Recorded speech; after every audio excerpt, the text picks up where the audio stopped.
Lukas pasal 15 ayat 24, sebab anakku ini telah mati dan menjadi hidup kembali. Ia telah hilang dan didapat kembali. Maka mulailah mereka bersukaria. Bapa, kami sangat berterima kasih kepadamu karena peperangan rohani dalam diri manusia itu banyak hal. Biarlah tema hari ini perang memerangi rohani dalam diri manusia. Judulnya adalah mati dihidupkan dalam pembaruan. Di dalam nama Tuhan Yesus Putra Tunggal, kami bisa berdoa dan mengucapkan syukur. Amin. Berikan berdoa Tuhan saudara. Silakan duduk kembali. Saudara yang terkasih dalam Tuhan, kita akan masuk dalam satu pelajaran atau satu pengertian mengenai tentang bagaimana kita memerangi rohani di dalam diri manusia ini. Karena dalam diri manusia ini banyak hal yang terjadi. Temanya itu, tapi judulnya adalah mati dihidupkan dalam pembaruan. Saudara, kalau kita melihat kisah, makanya kita hanya ambil satu ayat. Kalau kita melihat Lukas pasal 15 ini mulai dari ayat 11 sampai dengan ayat 32, ini mengenai tentang bagaimana kisah tentang dua anak yang berbeda karakter, ya. Apakah kita di antara kedua anak itu, ya, kita akan perhatikan baik-baik saudara. Perumpamaan tentang anak yang hilang ini sangat jelas sekali. Ini adalah peperangan rohani dalam diri manusia atau dalam hati kita. Di suatu keluarga ada seorang bapak yang memiliki dua anak laki-laki saudara, dan anak laki-lakinya itu selalu beda pendapat. Ya, jadi kalau yang si bungsu ini dia suka serakah, ya, di apa-apa dia maunya ingin memiliki harta, ya, apa-apa dia ingin menjadi haknya. Ya, jadi suatu ketika dia minta pada ayahnya dan berkata bahwa itu hakku, aku minta hak warisanku, ya, karena ayah sudah tua atau apa-apa gitu, ya. Kemudian tidak lama memang si bungsu ini dikasih, saudara, karena kasih seorang bapak terhadap anaknya. Kemudian bungsu betul-betul menerima itu dengan tanpa, dengarkan, diberi dengan tanpa tetesan keringat. Makanya kita harus perhatikan baik-baik kalau kita memberi ya kepada anak, jangan lupa didoakan ya saudara. Kenapa? Karena dengan doa itu anak akan makin rajin bekerja, anak makin memahami, dan dia akan makin hari makin dewasa. Kita juga menginginkan anak kita ini menjadi dewasa dan bertumbuh dan memiliki tabungan masing-masing. Tetapi dalam kehidupan kita sebagai orang pilihan Allah, kita tidak bisa menyamakan antara anak A dan anak B. Ya, kenapa? Karena kisah ini aja sudah menunjukkan bahwa walaupun di dalam satu perut, ya, tetapi si bungsu ini memiliki karakter yang sangat jauh, ya, sangat jauh sekali, seperti Kain dan Habil, saudara, ya, hampir sama seperti itu. Dan si bungsu ini setelah dia mendapat bagiannya, saudara, dia tidak segan-segan, saudara, untuk seluruh dia memiliki harta itu, dia berkeliling, ya, menjual semua seluruh bagiannya, dan dia pergi jauh, meninggalkan keluarga dan orang tuanya, dan dia mulai memboroskan miliknya dalam hidupnya, yaitu berfoya-foya. Setelah habis, maka timbullah bencana kelaparan di dalam negeri itu. Ia pun mulai melarat.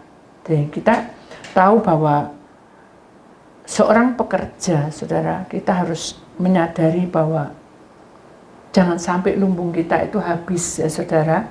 Ini adalah satu pengertian dan pemahaman, ya. Kalau dia masih muda, saudara, dan dia memiliki banyak teman, ya, dan temannya juga suka hura-hura dan foya-foya, maka pasti harta yang kita punya itu akan habis perlahan-lahan, ya.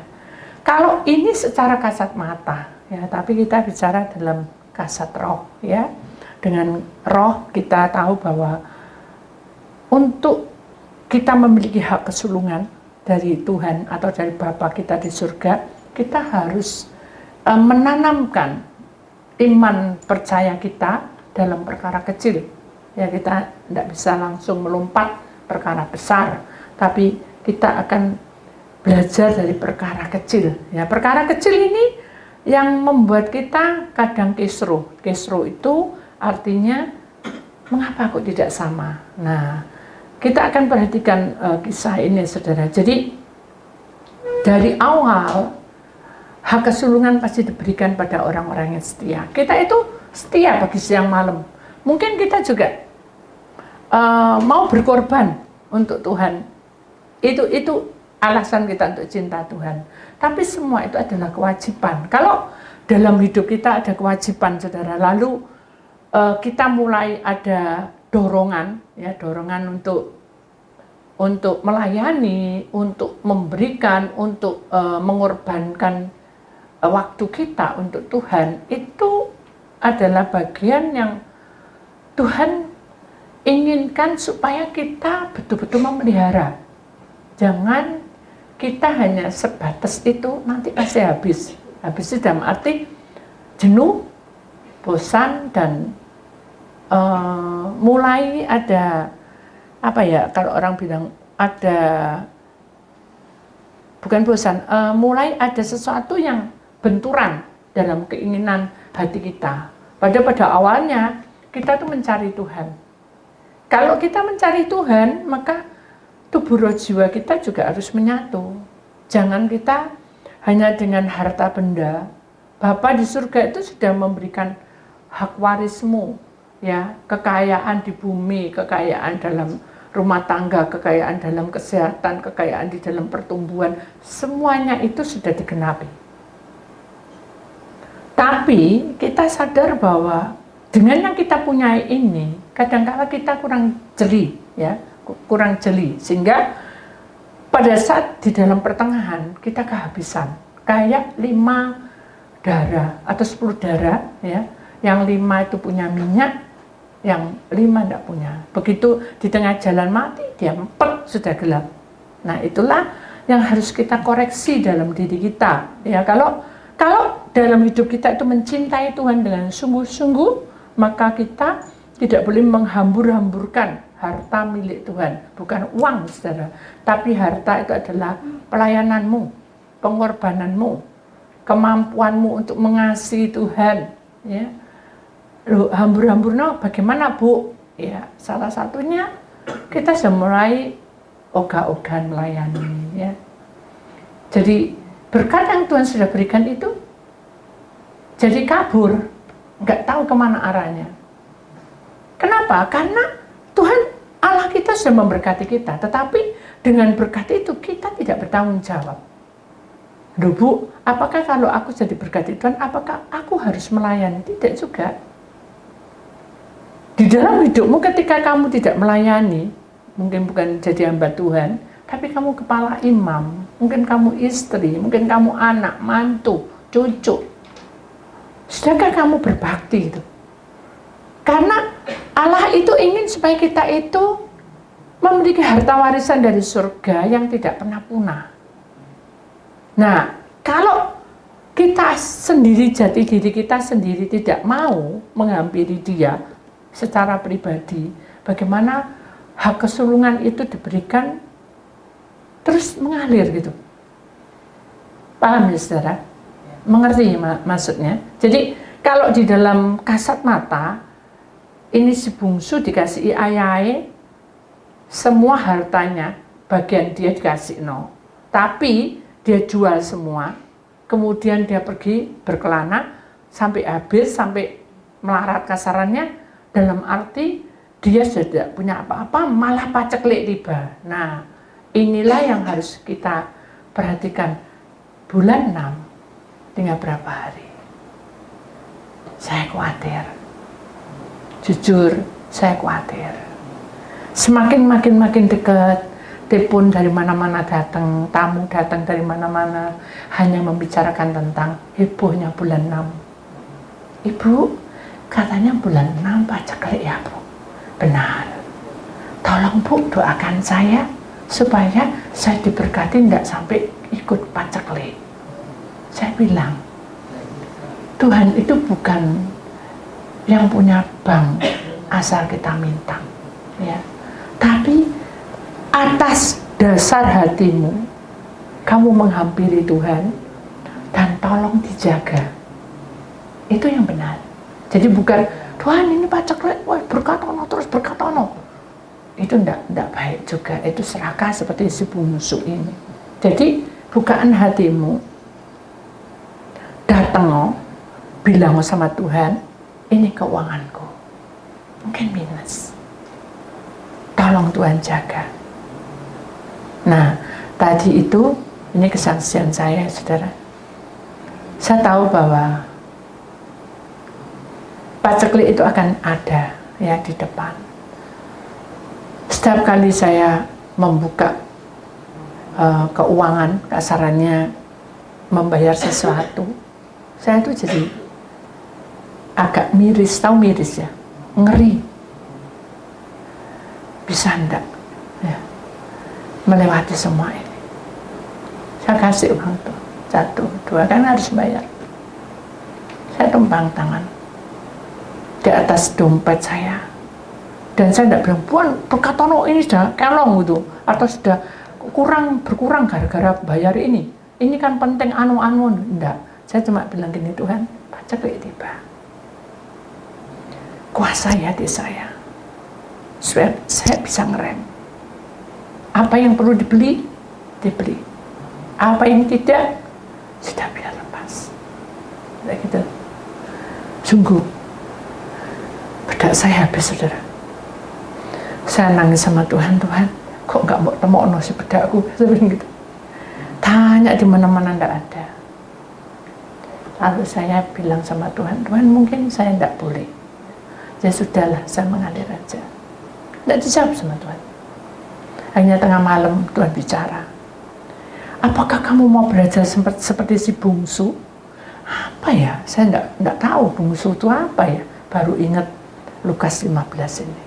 Saya nangis sama Tuhan. Tuhan ampuni saya. Mungkin saya serakah. Saya menginginkan supaya saya punya bedak. Karena memang habis. Terus siapa? Kalau orang bilang, apa aku gak bedakan apa gitu, itu kasarannya. Tapi Tuhan buka loh saudara. Tuhan tidak menyuruh beli bedak, tapi Tuhan memberikan sesuatu yang ini ada di dalam lemari. Lalu saya pegang, saya tidak pernah pakai ini. Tapi saya tahu bahwa ini pasti Tuhan yang menemukan saya. Ya udah, hanya beberapa hari itu saya tidak pakai bedak, saya pakai ini aja. Begitu saya doa, saya bilang Tuhan ini bedak datang dari Engkau. Kuasai Tuhan, beri saya kekuatan dan damai sejahtera, beri kesehatan pada kulit saya. Karena saya tidak tahu, ini saya tidak pernah pakai. Amin, saya pakai dikit, saya oles-oles dikit, saya takut, pasti ada rasa khawatir, pasti saudara. Sudah gitu, dari jauh ada teman saya datang, wah, saya bilang, apa ya kok dia wah gitu. Tapi tak lihat-lihat siapa, kan mata saya kalau dari jauh agak enggak kelihatan saya. Jadi dari deket baru tahu, ini kan teman saya. Dan mamplok saya gini, wih kamu ya, bisa digini-gini, kamu ya, kamu jadi seperti ini, ayo aku kasih resepnya. Saya bingung, iki gak bedaan kok dikasih resep, itu kasarannya. No, Tuhan berbisik, ketika kamu menyerahkan hidup dan kamu tidak serakah, aku buka cahaya mukamu itu dari Allah. Oh, saya nangis saudara. Saya peluk teman saya nangis. Duh, kok kamu nangis? Kenapa? Aku bahagia. Oh, kamu ketemu aku ya? Terus tak jahit saudara. Kan tidak mungkin saya bilang budak mungkin, tidak mungkin gitu saudara. Nanti dipikir, yo bedak aja tanya. Kadang orang gitu saudara. Perkara kecil aja tanya. Justru dalam perkara kecil itu kamu tanya, Tuhan buka. Dan itu melatih kepekaan. Apapun saudara, dah jalan dah mengalir. Terus saya pulang, saya raupin ya, sekali basah gitu. Dan saya tempel anduk, saya lihatin muka saya bingung, kok jadi beda ya, saya bilang gitu. Saya ambil beda, tak lihatin lagi, gak ada apa-apa nih. Dalam hati saya nggak ngerti ini apa kegunaannya, karena Inggris semua. Saya bingung, saya tahu, tak tanya mantu saya, mas ma pokok ini beda untuk menghaluskan gitu aja, pokoknya gitu aja. Nah udah terus berjalan, saya mau habis saudara, saya diam, saking diem saya pakai kaos kaki itu kualik saya, satu nih biru, satu nih hitam. Nah itu manusia itu seperti itu. Jadi kalau kita ada pikiran yang tidak tenang, pasti kisruh kabeh saya. Dan kudu marah, ya toh, dikit-dikit nyenggol lagi badannya, kesenggol, dikit-dikit kesenggol. Kamu tuh ngapain dong nyenggol? Itu intinya kan badannya sakit semua. Kenapa? Karena kita mikir, lah kan tidak baik saudara. Ya toh, homa desekanama. Kamu jangan seperti si bungsu ini. Semua tak kasih, tapi kamu tidak pelihara. Berarti bukan saya mau habis, enggak, maksud saya ketika kita mengalami sesuatu, mungkin kekurangan, mungkin sakit penyakit, mungkin juga beban berat, urusan keluarga, urusan pertemanan, urusan perjodohan, nah tuh, biar oke sih, kamu tidak boleh menuntut. Bilang aja sama Tuhan, Tuhan tak serano. Tuhan temukan pasti. Kapan itu? Tidak bisa saya bilang kapan. Kalau saya bilang kapan, ya pasti udah kemarin-kemarin saya sudah nuntut Tuhan. Tapi mengalir. Dengan seiringnya waktu mengalir, Tuhan kasih tahu, hambaku, ya. Saya tahu ini sudah tempatnya bedak gitu saya. Ya, saya seneng dah. Ya. Tapi Tuhan bilang gini, tidak ada. Tapi kita kasih ini aja dulu untuk sementara. Kenapa ya kok untuk sementara? Botolnya gede. Kok untuk sementara itu? Itu pikiran saya. Aku tuh nggak ngerti itu pemikiran saya, saudara. Itu kan hal kecil loh. Akhirnya saya tumpang tangan, saya wolak-walik gede sama ini. Baru tahu beberapa hari ini. Ternyata kalau dikecut gitu, muncrat ke sana-sana. Jadi habis yang di luar. Kenapa? Karena mungkin ininya kurang bagus saja dari pabriknya. Jadi dibuka nggak bisa. Ya udah, berarti kan bilang untuk sementara toh. Bukan itu saya hambur-hamburkan. Nanti saya kasih bungsu ini. Tetap saya pelan-pelan, saya irit-irit sampai Tuhan menemukannya. Amin. Sudah, saya sudah mengalir. Kaos kaki keliru, sandal jepit keliru. Punya anak Austin tak pakai cilik, gede putih, ambil warna putih kecil, seret-seret, aneh saudara. Dari saya gini, Ma kenapa? Kan malu-malu, diguyu sama anak kecil. Iya, saya kok jadi kayak gini, gara-gara ini toh. Ya udah, pas pusing amat. Itu, udah saya nggak mikir. Saya tadi pergi dengan mantu. Dan saya tidak ada kesempatan dengan dia. Hari ini ada kesempatan. Wis HP tak taruh, lupa ngecas. Wis habis semua. Sudah saya mengalir aja. Dari hari ini ada doanya hanya beberapa orang. Jadi ada sempat dengan si mantu. Ngomong sana sini sana, dekat gitu. Seneng toh, kita bahagia. Terus dia bilang gini, Ma, besok kita beli ya, bedaknya ada di sana. Terus saya gini, wis saya berserah aja sama Tuhan. Kalau kita berharap pada manusia, kita akan kecewa. Bukan berarti manusia tidak mau ngantar, tidak. Pasti Tuhan punya rencana. Ya udah, terserah kamu. Saya bilang gitu. Tapi saya bahagia karena Tuhan itu memberikan saya pengertian bahwa saya tidak boleh seperti anak sulung ini. Semua dikasih, kita habis-habisnya. Semua dikasih, kita menuntut. Ketika kita kehabisan, si bungsu ini mengalami kehabisan. Sampai di sini ditulis melarat, saudara. Maaf ya, kita baca ya. Lukas 15 ayat 15. Lalu ia pergi dan bekerja pada seorang majikan di negeri itu. Orang itu, ayat 14. Setelah dihabiskan semuanya, timbullah bencana kelaparan di dalam negeri itu, dan ia pun mulai melarat. Ya, kata-kata ini sudah sangat tidak menyenangkan. Lalu ia pergi dan bekerja pada seorang majikan di negeri itu. Orang itu menyuruhnya ke ladang untuk menjaga babinya. Babi loh, saudara. Lalu ia ingin mengisi perutnya dengan ampas yang menjadi makanan babi itu, tetapi tidak seorang pun yang memberikan kepadanya. Lalu ia menyadari keadaannya makin parah, ya, keadaannya katanya betapa banyaknya orang upahan bapakku yang berlimpah-limpah makanannya, tetapi aku di sini mati kelaparan. Baru sadar kalau kita sudah tekting, kalau kita sudah melebihi batas, masuk makanan babi mau dimakan, saking apanya? Sudah lupa daratan. Hidup kita juga gitu dalam roh. Kita sudah lupa daratan. Wes, paten pecotot semua sudah. Nah, dari situlah kita menyadari bahwa kita akan mengalami banyak hal. Mudah tersinggung, mudah emosi. Itu saya alami, sudah. Maka itu kita harus membuka hati kita untuk lebih belajar tapi boleh berdua muka. Contohnya ya apa, Bu? Ya, tak wantem, tidak boleh ya. Atau mencek orang kita akan lambe, tidak boleh. Karena apa? Karena ini si bungsu seperti itu. Oh ayah, aku mencintaimu, dipijeti papai. Asli mau minta uang, pijeti. Udah dicium-cium, dipeluk-peluk, satu hari dimek-mek. Intinya apa? Minta apa? Haknya dia. Seorang ayah, karena dia cinta anaknya, dikasih. Nah, begitu bisa nangis papai, tapi tetap aja tidak mau. Sama. Ketika kita sudah mulai kabur hidup kita, tujuan kita, iman kita sudah mulai goyah semua. Bapak itu menegur kita lewat banyak hal.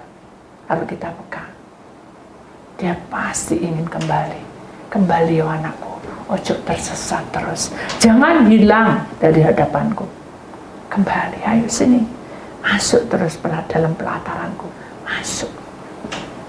Mungkin kita sudah terlalu banyak salah dan banyak hal seperti si bungsu ini, dia mempertahankan hidupnya untuk kerja di tempat orang yang punya pemeliharaan babi, tapi akhirnya toh juga hancur. Karena dia pakai kekuatan kita, kekuatan manusia. Jadi manusia itu, saudara, dalam hidup kita ini sering kita itu merasa bahwa aku punya power. Kalau sudah punya power, saudara, kita bertindak sakarpi. Terus ngatur-ngatur. Sama si bungsu ini juga gitu. Kehidupannya tidak berkenan. Justru dalam ketika napa atau si olehim paatub aguin, ketika kamu tuh mencintai aku dengan segenap hatimu, kamu tuh lebih sabar dan lebih mengerti keadaan. Tapi si bungsu tidak ngerti apa-apa. Barulah dia ketika makan ampas sambil nangis. Bayangin, saudara, makanan di kandang babi itu punya aneh babi kan, dia tidak karuan, dimakan sambil nangis. Baru dia sadar, karena dia lapar mau tidak mau makan, baru sadar, oh nek bapakku loh, ini loh, gak ada artinya. Bapakku di sana loh lebih kaya dan lebih mengerti. Mengapa aku ada di sini? Kesalahannya siapa? Kita toh. Kalau saya terus mikirin itu tuh, saya tidak akan bisa enjoy. Kenapa? Saya tidak pede. Karena saya biasa begini, sekarang begini, tidak pede. Itu saya. Sama, kalian juga. Ketika kita tuh punya power begini. Sekarang kita tidak bisa apa-apa karena kita tidak punya uang. Lalu kita mulai apa? Melorot. Satu-satu kita mulai kacau keadaannya. Nah itu tidak boleh. Bukaan hatimu, terima. Mungkin kita dengan cucuran air mata. Saya ngalami. Akhirnya dengan kejadian ini, saudara, kita sadar bahwa waktunya kita bangkit. Benar nggak? Apakah kita mau terus-terusan seperti ini? Nggak mau. Siapa yang membangkitkan? Ya hidupmu sendiri, hatimu sendiri. Ya sudah lah itu, aku tak sembahyang dewek. Boleh kan? Boleh kan? Duh, tontonan. Tapi aku yang mau doa dewek. Jadi ada dua versi yang harus kita lengkapi. Ada kaki kanan, ada kaki kiri. Ada tangan kanan, ada tangan kiri. Telinga kanan, telinga kiri. Mata kanan, mata kiri. Harus seimbang. Hidung juga dua lubangnya. Seimbang. Tapi kita nggak mau. Nyembah aja ngantuk. Baca firman ngantuk. Nggak ada loh di sini. Ini si bungsu. Jadi semua yang dilakukan, yang sudah diberikan sama Allah, tidak dilakukan. Bagaimana bisa berbuah? Bagaimana bisa berkembang? Kalau dalam pribadimu itu mati kutu. Ya, mati kutu dengan keadaan. Kalau saya terus mikirin, mungkin saya sudah tidak pede. Tidak pede berdiri di sini. Tuhan itu memberikan apa? Bukan insting ya. Satu pengertian ya, membuat saya jadi ngerti gitu. Oh, ternyata kita tidak berharap pada bedak ini tok gitu. Berarti Tuhan itu izinkan pakai ini pun bisa gitu loh. Dan itu pun kalau saya mikir saudara, dari ini ke ini kan maaf ya, bapak-bapak, ibu-ibu kan tahu toh, kalau pakai bedak ini pembersih apa-apa bla bla bla gitu kan. Saya tuh gak tahu loh soal itu. Tapi ketika saya berdoa, Tuhan tuh tuntun semua. Nah, setan masuk, hati-hati kamu lihat keliru, bintik mukamu. Itu versinya si iblis. Tapi saya percaya dengan doa, Tuhan selesaikan. Amin. Benar. Tidak lama kemudian, saudara, tidak disengaja, tidak ada hujan, tidak ada angin. Saya pas ada di tempat itu di luar kota, orang itu menerangkan, kamu harus pakai ini, jelas sekali. Dan saya bengong. Loh, kok bodoh? Berarti Tuhan itu tidak perlu kita bilang begini, begitu. Tapi Tuhan akan menuntun. Tuhan lo menuntun, sudah. Habis ini kamu pakai ini, habis ini pakai ini, habis ini pakai ini. Kenapa harus pakai es, Tuhan? Dibuka. Oh, pori-porinya biar kecil. Dibuka semua, sudah. Kamu tuh sudah capek, biar seger. Ternyata begitu saya sampai dengan orang itu juga bilang gitu. Kamu harus pakai ini, begini. Saya ngomong.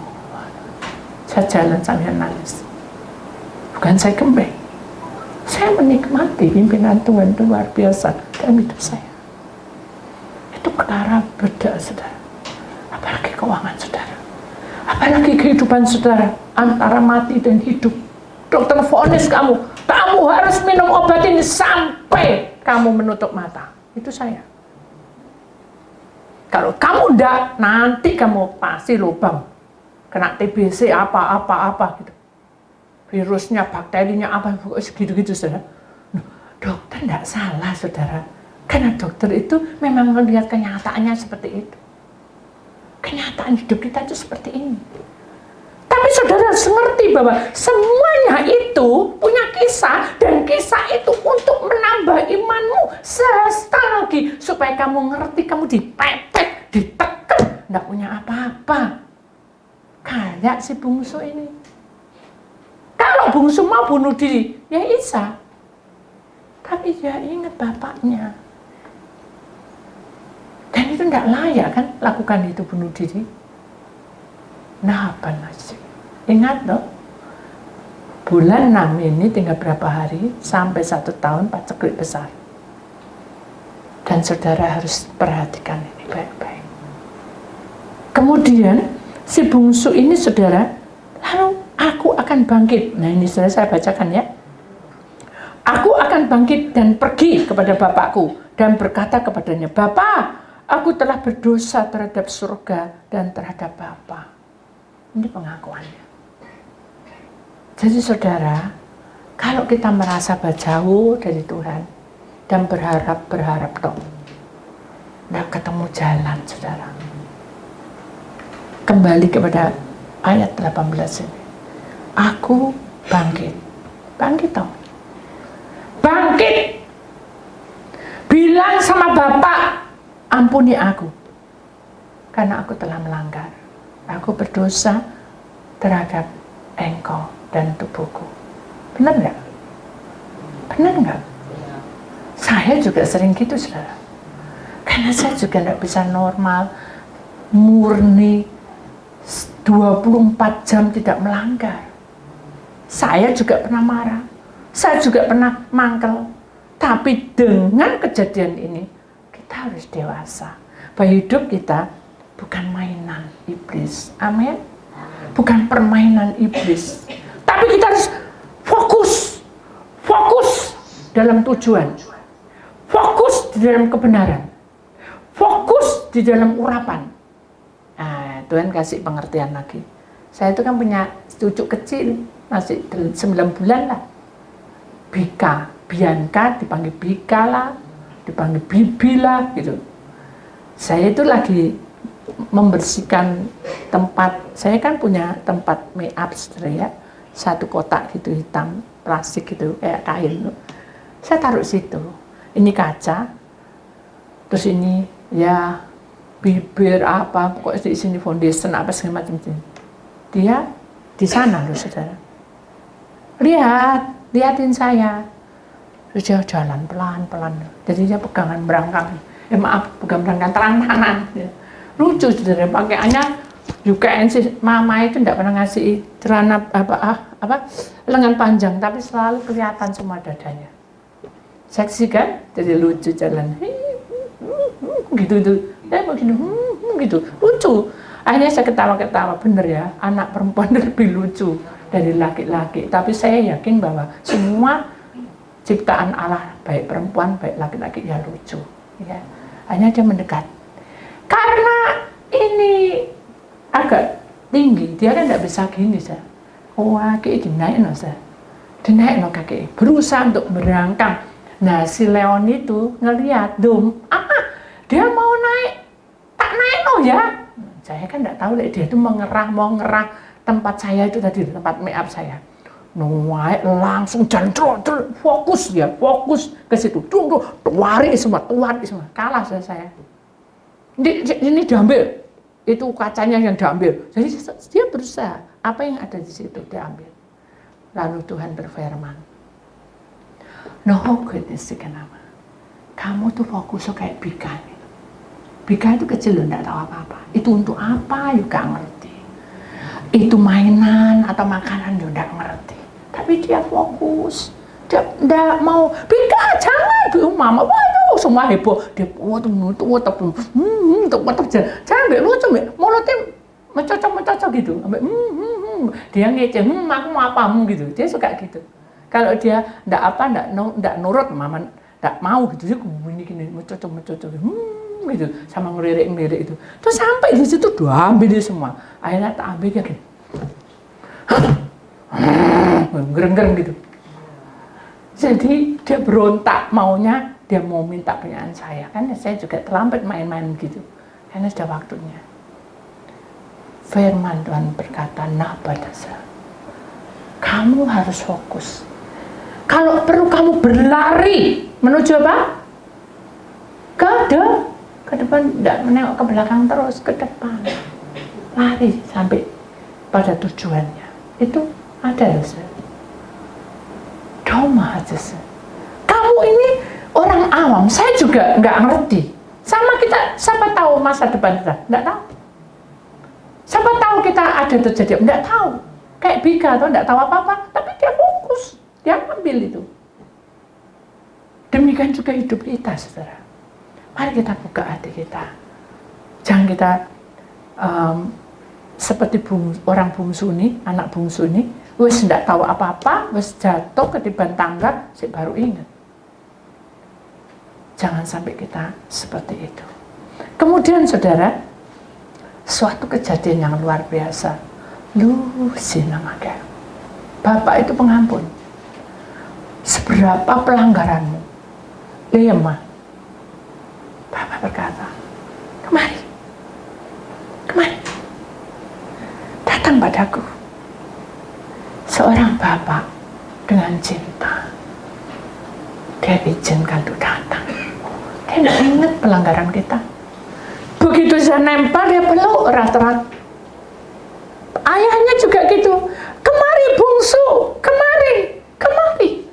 Dia tadinya enak-enak ngeteki burungnya mungkin atau lagi sibuk begitu.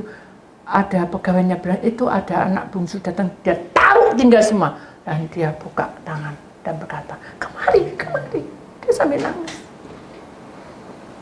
Dia peluk anaknya, kamu ini terhilang, dan kamu harus bangkit, hidup baru.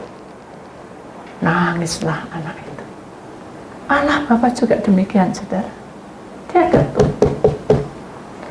Kalau kamu mendengar, dia pasti memeluk kamu erat-erat dan berkata, yang kuat imanmu. Tidak mungkin, hahaha, tidak mungkin. Dia ngerti apa menjadi keperluan kita.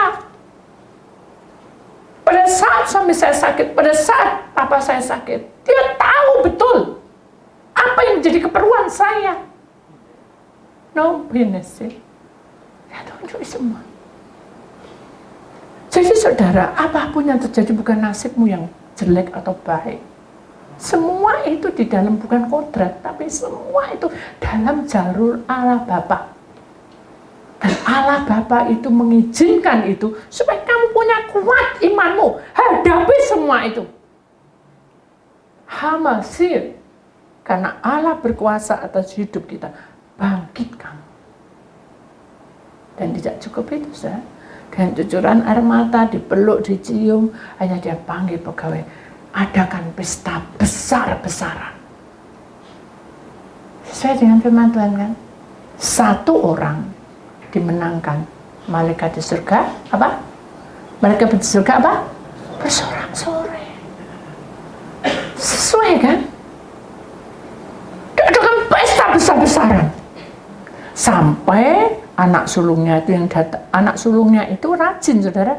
Dia rajin bekerja. Yang satunya, kita bicara tentang satunya. Rajin, pokoknya rendah hati, baik. Di hadapan Allah itu 1000%. Sudah, kamu anakku tak percaya. Wis, nih hak kesulungan saya. Ambilin melimpah-limpah. Karena kamu sudah membuahkan hasil, ya berbuahlah terus. Itu. Begitu dia datang, dia bingung. Pulang tuh, dia bawa cangkul, dia bingung taruh cangkulnya, cuci tangan sambil bilang sama pegawainya, ada apa ini kok rame-rame?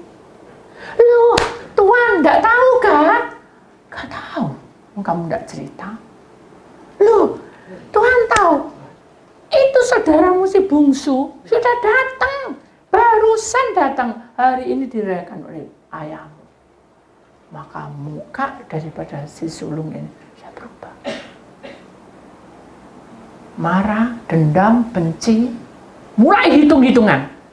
Loh, kok naik? Katanya.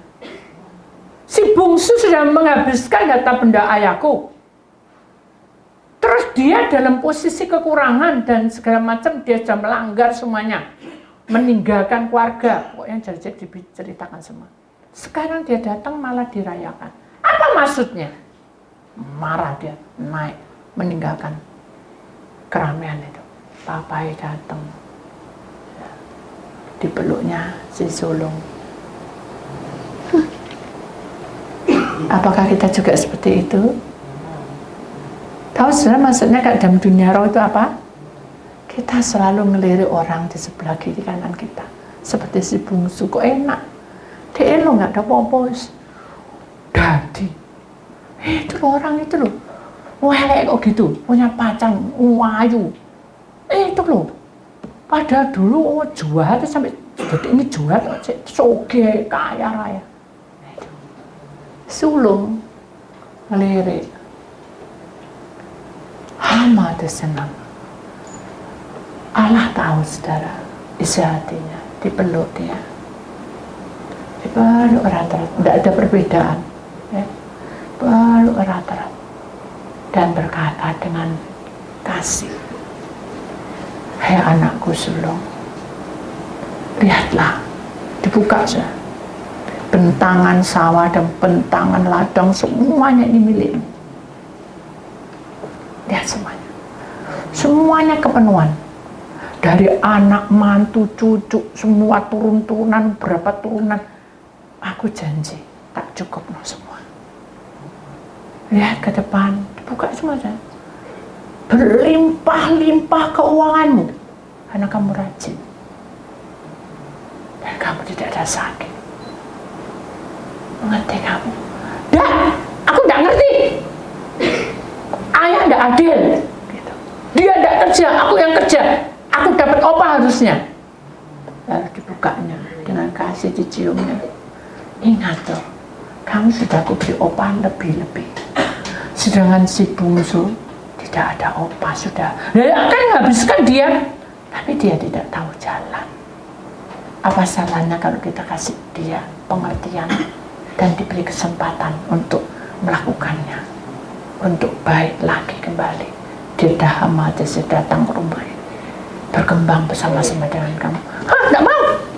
Nah, itu saudara. Jadi kita ini dibilang anak sulung, ngerti kebenaran, ngerti cara doa, ngerti sembarang, tapi kita masih tidak puas dengan apa yang kita terima. Paham saudara? Tapi aku ini masih punya beban, aku ini masih punya ini, itu saya. Itu saya. Tapi ketika Tuhan ajarin seperti itu, saya bilang, Tuhan ya saudara, saya pasrah. Saya tidak ingin jadi anak yang hilang. Saya juga tidak ingin seperti jadi anak sulung ini yang menuntut keadilan. Tak serah Tuhan. Nah, benar sekarang. Setiap cucuran air mata, ada firman Tuhan, aku tampung dalam kehidupan. Saatnya tiba, air mata ini menjadi bulir-bulir berkat yang luar biasa. Untuk siapa? Untuk anak cucu kita. Saudara mau pilih mana? Sekarang saya kaya raya, anak cucu kita biasa-biasa. Pilih mana?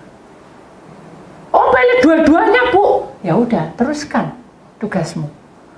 Tapi kalau kita bilang, ya sudah, aku rela anak cucu kita. Masa Allah Bapak, ya sudah, anak cucu tok kamu enggak. Gitu kan? Masa gitu? Adil kan? Kan seperti itu. Nah, benar segala. Aku tahu takaranmu masing-masing. Aku tahu kekuatanmu masing-masing. Percobaan yang kamu alami tidak akan melebihi dari kemampuanmu. Nopi. Ingat itu. Jangan kamu terlena dengan beban yang kamu alami. Tapi bukaan hatimu. Sadarlah bahwa kita ini sulung atau bungsu, kan gitu. Kalau kita jadi sulung, ya kita harus rela. Karena di sana Allah besar kuasanya. Hamadui, di hadapan Allah kamu berharga. Amin. Jadi mari kita sadar bahwa hidup kita ini harus bersama dengan Tuhan. Bu, ya apa caranya Bu? Aku ini tidak ketemu Allah, gak tahu cara. Ibu lah enak ngomong. Jangan diterus-terus, no. Ceritanya jadi ngawur semua. Aku tidak pernah ketemu Allah, waduh. Tapi aku merasakan hadirat Tuhan turun. Caranya apa Bu? Ingat, perhatikan nih. Di dalam hatimu ini ada namanya Roh Kudus. Apa? Roh Kudus. Roh Kudus itu seperti burung merpati digambarkan dalam firman Tuhan. Dia akan terbang memenuhi seluruh hidup kita dari ujung kepala sampai ujung kaki. Kalau kamu memelihara, carane piye Bu? Lek memelihara carane gimana? Burungnya itu biar apa kita ngingu burung atau bagaimana? Nggak perlu kayak gitu saudara. Roh Kudus itu lemah lembut. Halo? Roh Kudus itu lemah lembut, pemaaf. Itu Roh Kudus. Kalau kamu punya itu di dalam hidupmu, Roh Kudus akan tumbuh seperti tunas yang siap berbuah. Roh Kudus tidak bisa membuah apa-apa. Dia hanya punya bahasa roh. Dengar kan? Dia hanya punya bahasa roh. Yang dari Tuhan dia dijamah, kita berbahasa roh. Kalau kita masuk dalam dunia roh, kita berbahasa roh. Tapi kalau Tuhan izinkan, dia berikan kuasanya lagi, nah itu, dia akan memperjemahkannya. Amin. Semuanya akan seiring. Tidak bisa kamu lebih tinggi, aku lebih hebat, aku tidak pantas. Semua di hadapan Tuhan sama. Amin. Roh Kudus harus dipelihara dengan cara apa tadi? Ayo, lupa. Apa? Lemah lembut dan mengampuni. Amin, catat ya. Lalu yang kedua, selain Roh Kudus, ada malaikat Tuhan turun. Malaikat. Kalau anak kecil, biasanya ada malaikat 2, tapi dia minta bonus kasih 3. Tapi kalau kita, biasanya 1, tapi kadang 2. Itu dalam dunia roh, saudara. Tapi tidak semuanya harus begitu, tidak. Tapi ini, saya mengalami ini karena dengan semua yang saya jalani atau melayani, itu ada yang seperti itu. Akhirnya apa gunanya malaikat? Oh, aku tahu, malaikat itu tiap malam tanya apa kerjamu, itu malaikat lain. Yang malaikat menjaga kamu itu adalah malaikat puji-pujian. Bersama malaikat di surga, apa? Nyanyikan kidung pujian, terus bermazmur bagimu dalam namamu Yesus. Benar, memuji. Atau sebentar ngantuk aku, apa gitu. Aduh, aku ini capek, ini kram-kram semua. Aduh, stop, nyanyi sekali aja, gitu. Jangan dibatasi.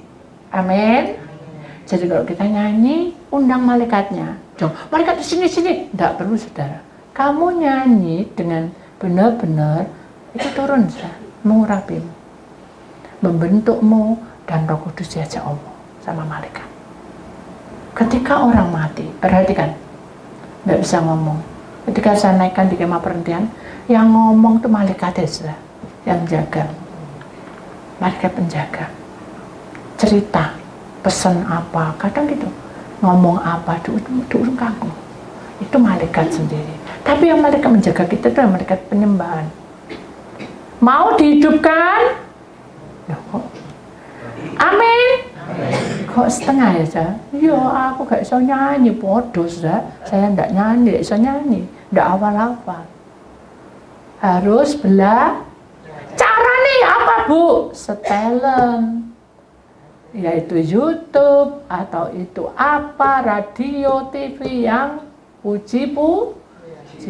Jangan jatuh cinta, bukan gitu, Sa. Boleh, tapi kan ini masuk dalam penyembahan. Amin. Bukaan hatimu. Setelah itu, saudara, malaikat ini akan mengurapi kita, maka turunlah urapan Allah. Roh Kudus bekerja, malaikat bekerja, Yesus turun menjamah dan memberkati kita. Amin. Amin. Itu yang penting, saudara. Kenapa? Tiga-tiganya ini penuh dengan kuasa. Bapa di surga merintah, toh, ayo sini kamu, ayo kirim tuh, itu gini. Karena dia di atas segalanya. Bapa di atas segala raja. Amin. Mari, saudara, dengan kisah ini kita tahu bahwa kita ini masih belum sempurna. Benar? Ya? Kita sering jadi bungsu, sering jadi anak sulung, kan gitu. Mari kita datang pada Tuhan, benahi semuanya, hingga nanti besok, Senin depan, kita ada pembaruan yang diperbarui. Amin. Ya, itulah firman Tuhan. Tuhan selalu memberikan kuasa atas hidup kita.